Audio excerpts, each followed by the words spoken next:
Yo, these are 10 tips for Bitwig beginners, which does not mean they're obvious, but it means you don't need any previous knowledge to understand them.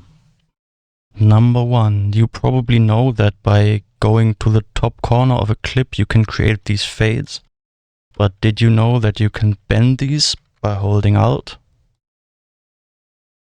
Like this.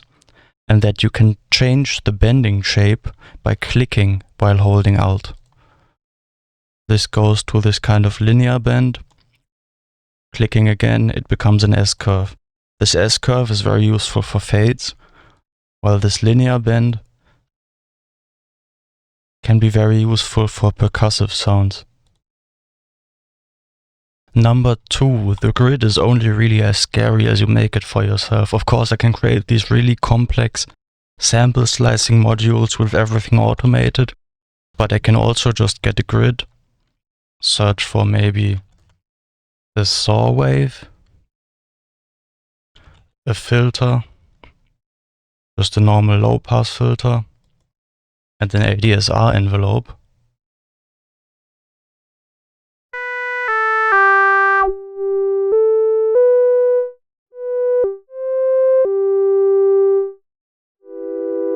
And I've created my first grid patch. Number 3, a very nice little thing about Bitwig is that you can create sends in groups. To do this, you just right click a group and click add FX tracks. Now every track in this group will have the option to send to this FX track. This can be very useful for more localized reverbs, for example for your drum loop that you still compress with your drums.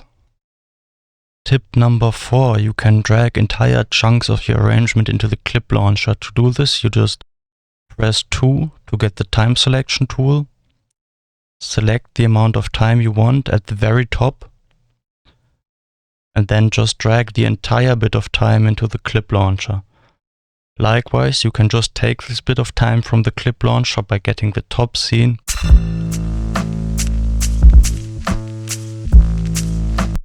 And dragging back into your arrangement. Number 5, wherever you are in whatever view, you can always click at the top of your arrangement to place the play marker. This also works in the detail editor, for example, for audio note clips, as you can see here. Number 6, instead of always double clicking and then expanding to create MIDI clips, you can also draw them in by holding the 3 key and temporarily going into the draw tool. Once you let go of the 3 key, you're back to your normal selection. Number 7, you can select any stock device and press F1 to get a little menu here that shows you all the different controls and what they do. This is still the effect, so you can change it from here and read all the info.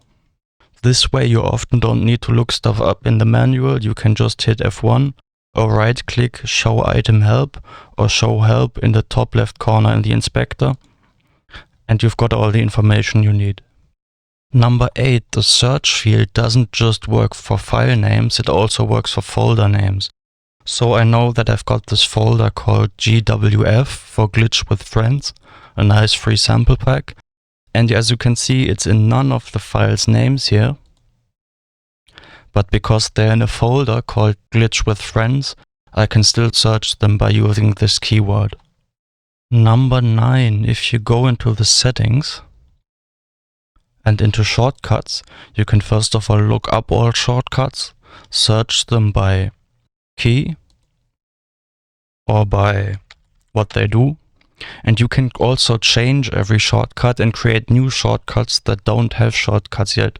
So if you find yourself doing an action over and over again, it might help to look up here if maybe it's mappable to a new key to save you some time.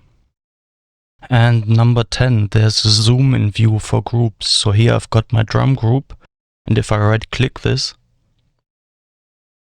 I can hit enter group. And now I only see the contents of this group, while the group track is where usually the master track was. I mapped this to a key command, so I can just click a group, hit G, and I'm in. hit Shift G, and I'm out again.